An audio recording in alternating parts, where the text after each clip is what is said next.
আসসালামু আলাইকুম।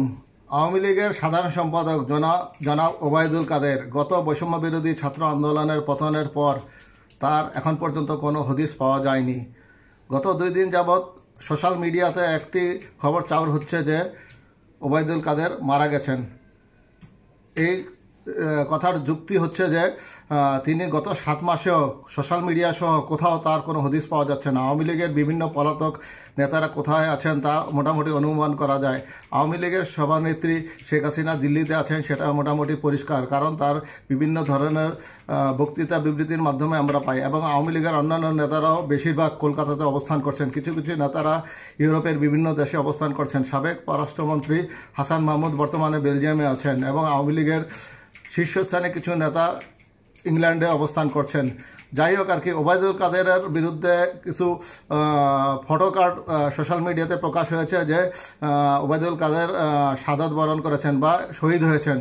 এই কথার যুক্তিতে বিভিন্ন সোশ্যাল মিডিয়াতে তার ফটোকার্ড সংযোজন করা হয়েছে।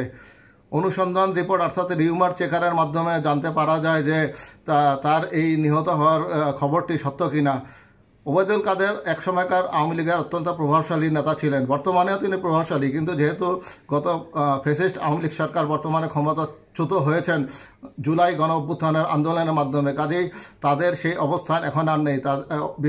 বিশেষ করে ওবায়দুল কাদের তো এখন জনপ্রিয়তার শূন্যের কোঠায় আছেন।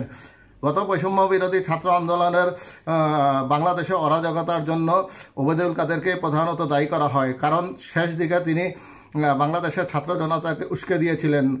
জুলাই গণ অভ্যুত্থানে যখন ছাত্ররা আন্দোলনে মুখর, তখন তার একটা বক্তৃতা এই আন্দোলনকে আরও জ্বালাময় করে তুলেছিল। তিনি বলেছিলেন যে জুলাই গণ অভ্যুত্থানের যেসব ছাত্র আন্দোলন এবং জনতারা আন্দোলন করছে তাদেরকে দমন করার জন্য ছাত্রলীগই যথেষ্ট।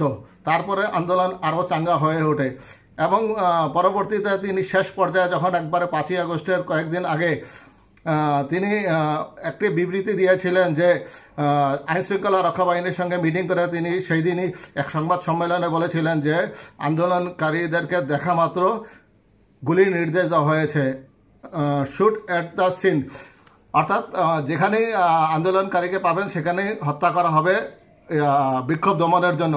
তারপরে অবস্থার দৃশ্যপট পাল্টে যায়। আপনারা হয়তো জেনে থাকবেন যে ওবায়দুল কাদের বিভিন্ন সময় তার জ্বালাময়ী বক্তৃতা, যেটার মধ্যে তার দাম্ভিকতা বেশি ছিল, সেই ধরনের বক্তৃতা বিবৃতির মাধ্যমে তার নিজের দলে এবং বিরোধী দল সহ সারা দেশের মানুষের কাছে কাউয়া কাদের নামে পরিচিত ছিল এবং তিনি কুরুচিপূর্ণ একজন ব্যক্তি ছিলেন। তিনি তার ক্ষমতার দাম্ভিকতার জন্য, ক্ষমতায় টিকে থাকার জন্য আওয়ামী লীগের প্রধান শেখ হাসিনার কাছে দলীয় অনেক নেতাকর্মীদেরকে ভিড়তে দিতেন না এবং তার পদ আঁকড়ে ধরে রাখার জন্য তিনি দলীয় নেতাদের বিরুদ্ধেও বিভিন্ন ষড়যন্ত্র করেছিলেন। তিনি একমাত্র নেতা যিনি আওয়ামী লীগের মতো একটি বড় সংগঠনের 3 বারের সাধারণ সম্পাদক নির্বাচিত হয়েছিলেন।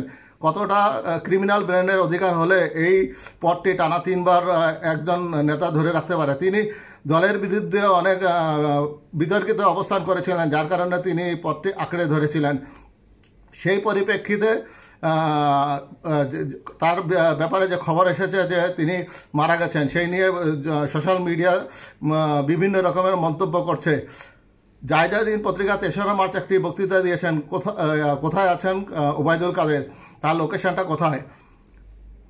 কানাডা প্রবাসী সাংবাদিক সাকিব তার নাগরিক টিভিতে একটি অনুসন্ধানী প্রতিবেদনে বলেছেন, বৈষম্য বিরোধী ছাত্র আন্দোলনের শেষ পর্যায়ে যেদিন শেখ হাসিনা ভারতে পালিয়ে যান, সেই দিন তিনি তার মোবাইল ট্র্যাকিং করে পাওয়া গেছে তিনি মোহাম্মদপুরে অবস্থান করছেন। তারপর থেকে তাকে আর খুঁজে পাওয়া যাচ্ছে না। বিভিন্ন সময় খবর চাউর হয়েছিল যে তিনি সিলেটের সীমান্তে দিয়ে ভারতে পালানোর চেষ্টা করছেন কিংবা জাফলংয়ে, আবার কেউ কেউ বলছেন তাকে হংকংয়ে দেখা গিয়েছে, কিন্তু কার্যত তাকে কোথাও দেখা যায়নি। আবার কেউ কেউ মনে করছেন তিনি বাংলাদেশের একটি বিশেষ বাহিনীর নিয়ন্ত্রণে বাংলাদেশে অর্থাৎ ঢাকাতে অবস্থান করছেন। তার এই নীরবতা বা অন্তর্ধান মানুষকে কৌতূহলী করে তুলছে, যার পরিপ্রেক্ষিতেই তার নিহত হওয়ার গুজব উঠছে। সঙ্গত কারণে উঠছে, কারণ এই ব্যক্তি ক্ষমতার মসনদে থাকাকালীন প্রতি 2 মাস অন্তর অন্তর সিঙ্গাপুরের মাউন্ট এলিজাবেথে তার বডি চেক আপে যেতেন, কিন্তু বর্তমানে তিনি বডি চেক আপ ছাড়াই কীভাবে বেঁচে আছেন সেটাও দেখার বিষয়। তিনি যখন স্ট্রোক করেছিলেন তখন ভারতের বিখ্যাত হৃদরোগ বিশেষজ্ঞ দেবী শেঠিকে শেখ হাসিনা বিশেষ চার্টার বিমানে করে বাংলাদেশে এনেছিলেন তার চিকিৎসার জন্য। তারপর তিনি আস্তে আস্তে সুস্থ হয়ে ওঠেন এবং দেবী শেঠির পরামর্শে তাকে ভারতের একটি হাসপাতালে নিয়ে যাওয়ার উদ্যোগ উঠেছিল। পরবর্তীতে তিনি সিঙ্গাপুরের মাউন্ট এলিজাবেথে নিয়মিত বডি চেক আপ করেছিলেন। আমরা দেখে নেই বিভিন্ন সময় শেখ ওবায়দুল কাদের দাম্ভিকতার সহিত কী ধরনের বক্তব্য দিয়েছিলেন সেটাই আমরা দেখিনি। তারপরে আমরা আসল বক্তব্যে আসি।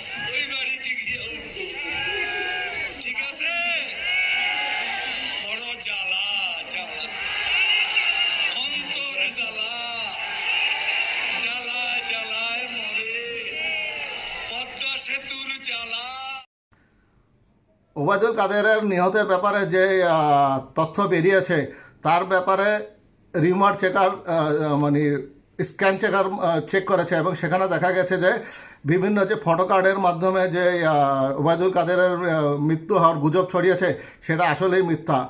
ওবায়দুল কাদেরের অন্তর্দানের ব্যাপারে কোনো পত্রপত্রিকা কিংবা কোনো সামাজিক মাধ্যম নিশ্চিতভাবে কোনো প্রমাণস্বরূপ কোনো কিছু দিতে পারেনি। এটা গুজব হিসাবেই আসলে মানে বর্তমানে প্রমাণিত হয়েছে। কিন্তু সবার মনে প্রশ্ন, ওবায়দুল কাদের তাহলে কোথায়? তিনি তার শীর্ষ নেতা শেখ হাসিনা সহ রাজনৈতিক অঙ্গনের তার অনুগামীরা ছাত্রলীগ যুবলীগ সহ বিভিন্ন নেতাকর্মীদের সঙ্গে বিচ্ছিন্ন অবস্থায় আছেন। তাহলে কি তিনি নিজের জীবন বাঁচানোর জন্যই এই আত্মগোপনে আছেন? ভবিষ্যতেই বলে দিবে যে ওবায়দুল কাদের আসলে কোথায় আছেন, বাংলাদেশে আছেন না বিদেশে অবস্থান করছেন। আমরা আশা করব অচিরেই তার অবস্থান সম্পর্কে আমরা নিশ্চিত হতে পারবো।